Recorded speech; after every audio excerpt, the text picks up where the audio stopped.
Hey guys, Raul here from Capital Rise Investments, your weatherman for real estate, wholesale investing.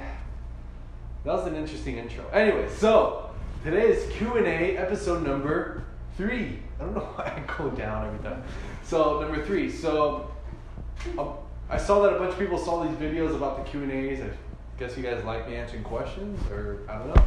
So I'm going to answer a bunch of questions that Amelia is going to ask about how to scale a real estate business. So I think it's pretty cool. It's something I'm really passionate about. So I'm ready. First question, what is your secret sauce in scaling?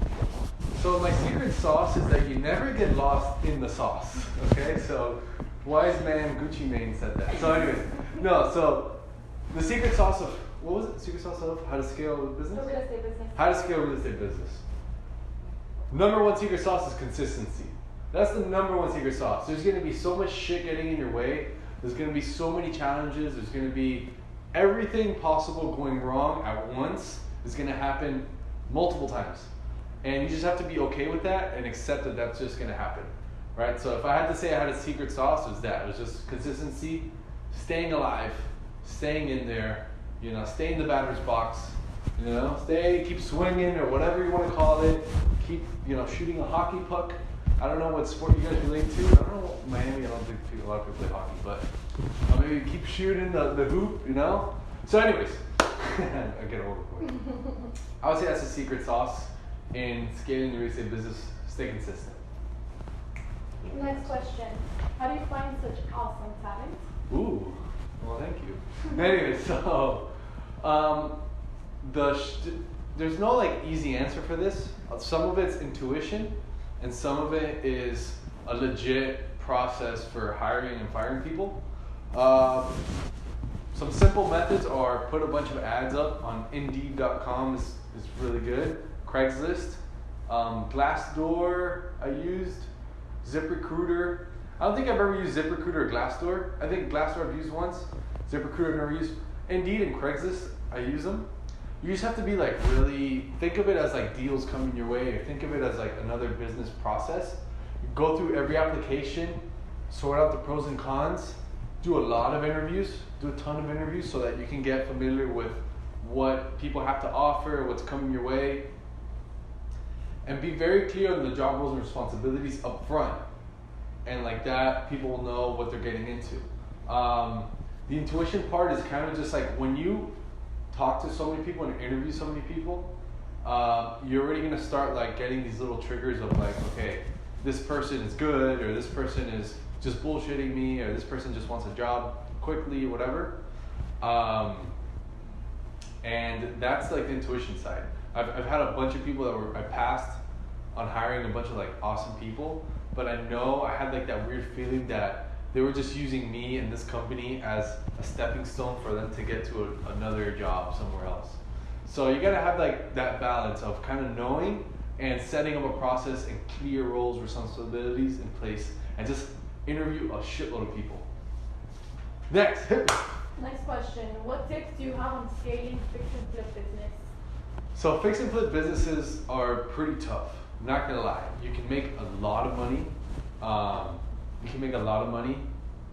Doing it, and I would say the biggest. I've talked to some pretty big time investors. I have a guy in Tampa that he fixes and flips over I think over 250 houses a year, and I visited his office and saw his systems and his process and stuff.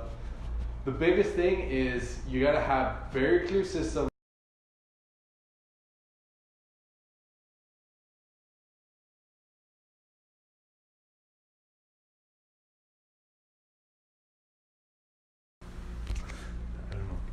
So you gotta have a lot of managers in place, so property managers, project managers, and have a little really detailed trick is every week pay your contractors or your handyman every single week, okay? Don't do it, hey, here's half and half.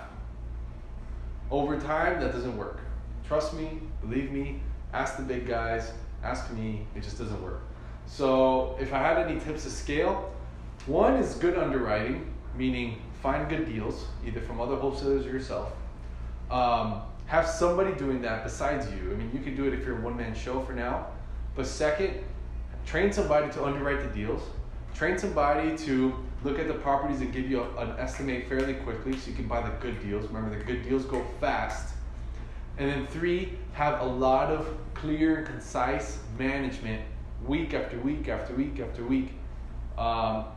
Try your best to get good contractors or good handyman.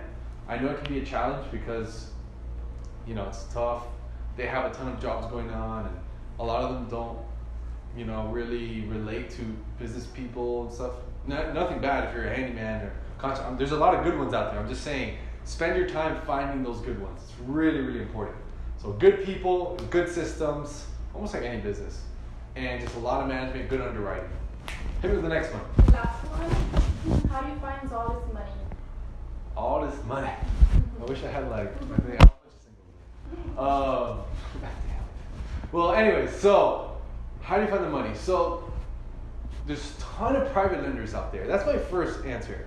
When I started, that's what I kind of just saved enough money, I think like 20 or 30 grand through working or whatever. And then I just used lenders. I made one deal, got the profits, put in another one, got the profits, put in another one, blah, blah, blah, blah. But my first answer is private lenders. My second answer, I would go private, prove your model, okay? Prove that you can make money, then go to friends and family, okay? Friends and family is great. I'm not saying no. I'm just saying do it yourself first. Risk a company, like a private lender money first, okay? Then, you know, your great aunt, you know, Martha, okay? Martha doesn't want to lend you money and lose it, you know? That's her 401k. I'd rather you lose someone else's money and put your name on the line for that.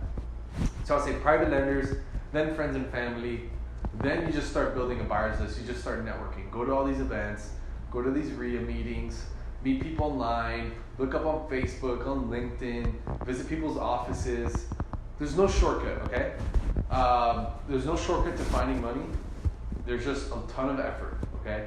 The only shortcut I can say is private lenders, and you're gonna have to pay for that shit. You know, that shit's expensive, okay? But if you really believe in yourself and you do the numbers right, and you have if you have that education down, you should be able to make money on these deals. If you don't, you know, ask me. I'll guide you through that first process. I don't have all the time in the world, but I can guide you the best as possible. I also have a spreadsheet that you can put lenders' criteria and see if you still make money. So underwrite your deal well, use lenders, prove the model, go to friends and family, raise more money that way. After that, build a little bit of a buyer's list, build a bunch of lenders, and then just start making money that way. Find the deals. Get good at finding the deals.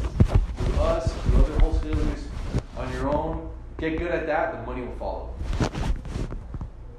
And that's a wrap, guys. So if you guys like this stuff, subscribe. I'll keep making videos for y'all. So, and if you're interested in any deals down here or something, hit me up. Peace out.